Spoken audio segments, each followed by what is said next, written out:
오늘 역대하 25장의 내용은 남왕국의 9번째 왕이었던 아마샤 왕에 대한 기록입니다. 1절을 보면 그의 아버지 요아스가 죽고 이제 그가 25세에 남왕국의 왕이 됩니다. 그래서 무려 29년 동안 이제 나라를 다스리게 되는데요. 29년은 결코 짧은 시간이 아니죠. 그 긴 세월 동안 그가 과연 나라를 어떻게 다스렸는가? 오늘 25장에는 두 개의 전쟁을 기록하고 있습니다. 하나는 에돔과의 전쟁이고요. 뒷부분에 보면 북왕국 이스라엘과의 전쟁이 기록되어 있습니다. 이 두 전쟁을 통해서 우리는 이 아마샤가 어떻게 하나님의 택한 백성 나라를 다스려 갔는지를 볼 수가 있습니다. 먼저 오늘 2절을 보면 이렇게 시작이 되죠. 아마샤가 여호와께서 보시기에 정직하게 행하기는 하였으나 온전한 마음으로 행하지 아니하였더라. 그가 분명 하나님 보시기에는 정직했는데 온전한 마음으로 행하진 않았다. 이런 단서를 붙이고 있어요. 과연 온전한 마음으로 행하지 않았다는 말이 무슨 말일까요? 오늘 먼저 이제 에돔과의 전쟁이 이제 앞부분에 나오는데요. 에돔과의 전쟁에서 그가 남왕국의 군사를 모집하는데 30만 명이 준비가 됩니다. 그런데 그게 부족했는지 북왕국에서 용병을 사오게 됩니다. 그 내용이 이제 5절 6절에 나오는데요. 보시면 아마샤가 유다 사람들을 모으고 그 여러 족속을 따라 천부장들과 백부장들을 세우되 유다와 베냐민을 함께 그리하고 20세 이상으로 계수하여 창과 방패를 잡고 능히 전쟁에 나갈 만한 자 30만 명을 얻고 또 은 100달란트로 이스라엘 나라에서 큰 용사 10만 명을 고용하였더니, 그러니까 30만 명으로 이제 부족할 것 같은 것이죠. 그래서 북왕국, 당시 이제 북왕국과 동맹을 맺고 있었는데 그 북왕국의 사람들을 돈 주고 사온 것입니다. 무려 10만 명의 용병을 사가지고 왔어요. 그래서 이제 전쟁을 하려고 하는데 그때 한 사람이 등장합니다. 오늘 7절에 보면 그 사람은 보통 사람이 아니라 하나님의 사람이었다, 이렇게 지금 기록하고 있어요. 그러니까 하나님이 보내신 선지자인 것이죠. 그가 왕에게 어떤 말을 하냐면 북왕국에서 돈 주고 사온 용병들을 다시 돌려보내라는 거예요. 그 이유가 뭐냐면 하나님이 북왕국과는 함께 하시지 않기 때문에, 그리고 또 하나는 전쟁은 하나님의 손에 달린 것이지 사람의 숫자에 달린 것이 아니다, 이런 얘기를 하게 됩니다. 도리어 만약 그들과 함께 하면 하나님께서 왕을 적군 앞에서 엎드려지게 할 것입니다, 이런 얘기를 하는 거예요. 그리고 왕은 이야기를 듣고 당연히 고민이 되었겠죠. 지금 돈을 주고 사왔습니다. 어마어마한 돈을 주고 이 사람들을 사왔는데 다시 돌려보낸다면 엄청난 손실이 있겠죠. 또 백성들도 비난을 하지 않겠어요? 그래서 9절에 보면 이런 말씀이 나옵니다. 아마샤가 하나님의 사람에게 이르되 내가 100달란트를 이스라엘 군대에게 주었으니 어찌할까? 지금 고민하는 거예요. 그렇죠?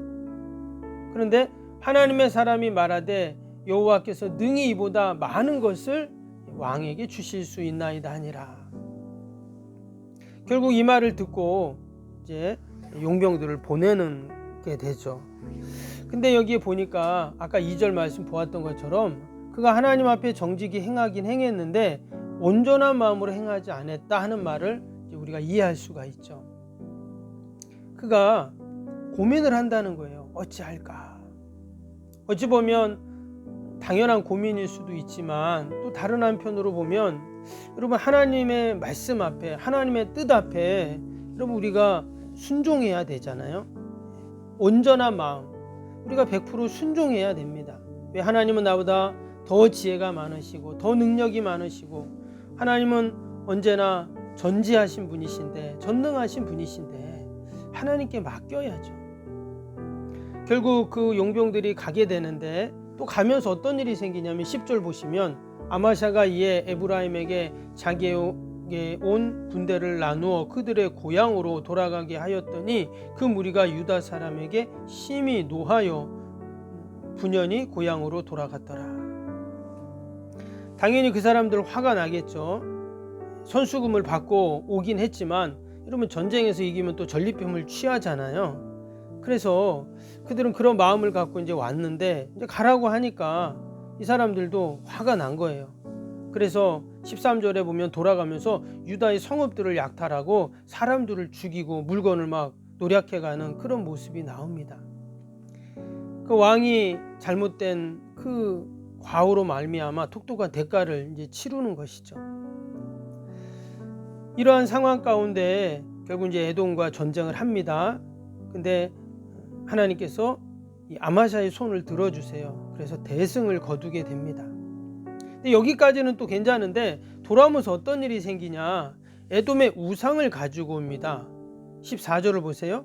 아마샤가 에돔 사람들을 죽이고 돌아올 때에 세일 자손의 신들을 가져와서 자기의 신으로 세우고 그것들 앞에 경배하며 분향한지라. 당시 고대 전쟁은 여러분 승자가 이 패자의 그 나라의 모든 우상의 신전들을 다 파괴하잖아요. 이스라엘도 보면 이방 나라들이 이스라엘 쳐들어왔을 때 성전을 다 파괴하고 기물들을 다 가져가는 이제 그런 일들이 있었는데 지금도 마찬가지입니다. 에돔과의 전쟁에서 이번에는 남왕국이 이겼기 때문에 당연히 에돔의 우상과 신전들을 다 파괴했겠죠. 근데 아마샤는 어떤 생각인지 그 신들을 가지고 왔어요. 뿐만 아니라 그 앞에 경배하고 분향했다 하는 것입니다. 아마도 그 에돔 사람들이 믿는 신이 좋아 보이고 또 근사해 보였던 것이죠. 우리가 앞에 2절에 그 아마샤가 하나님 앞에 온전한 마음으로 나가지 못했다는 말씀을 우리가 여기서 알 수가 있습니다.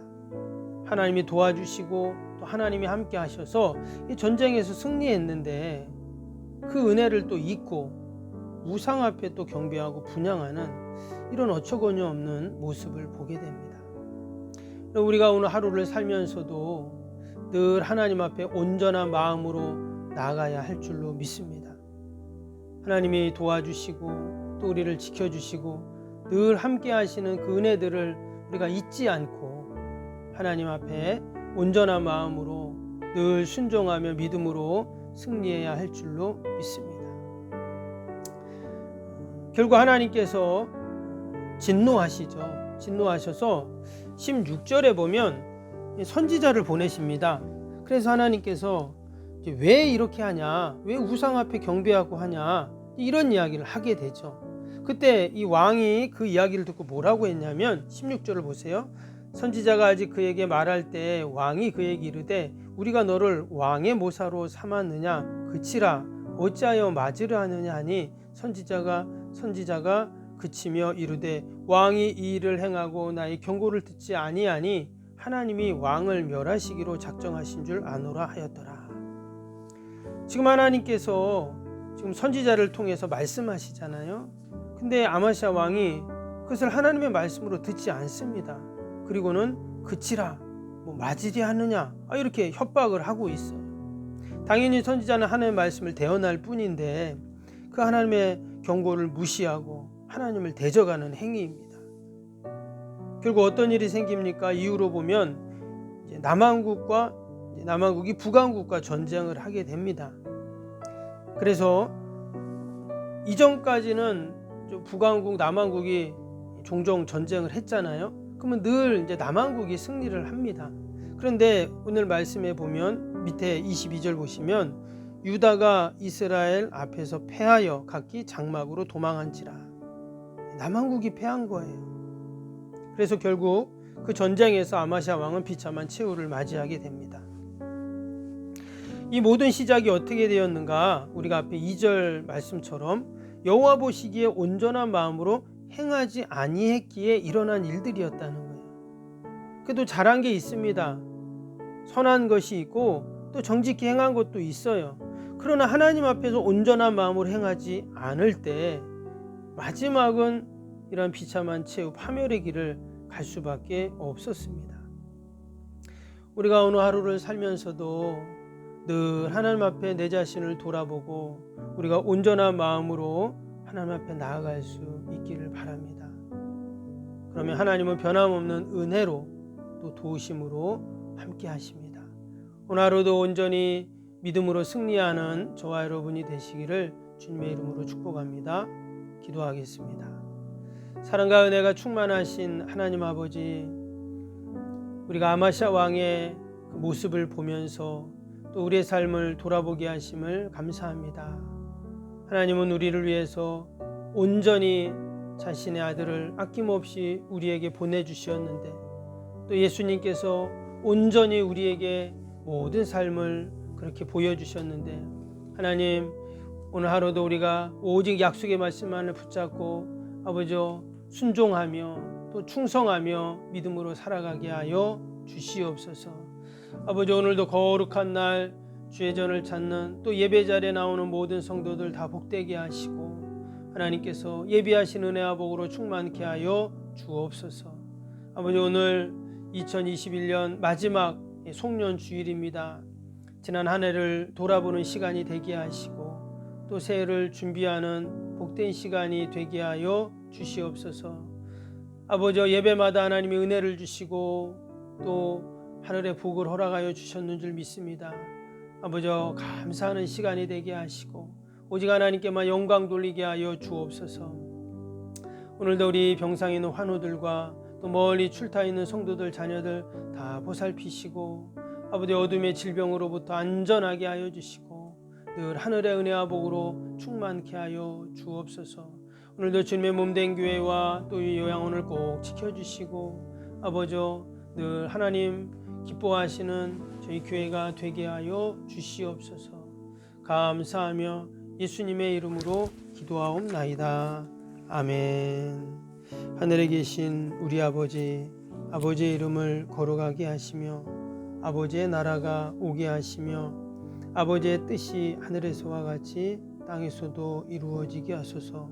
오늘 우리에게 일용할 양식을 주시고 우리가 우리에게 잘못한 사람을 용서하여 준 것 같이 우리의 죄를 용서하여 주시고 우리를 시험에 빠지지 않게 하시고 악에서 구하소서.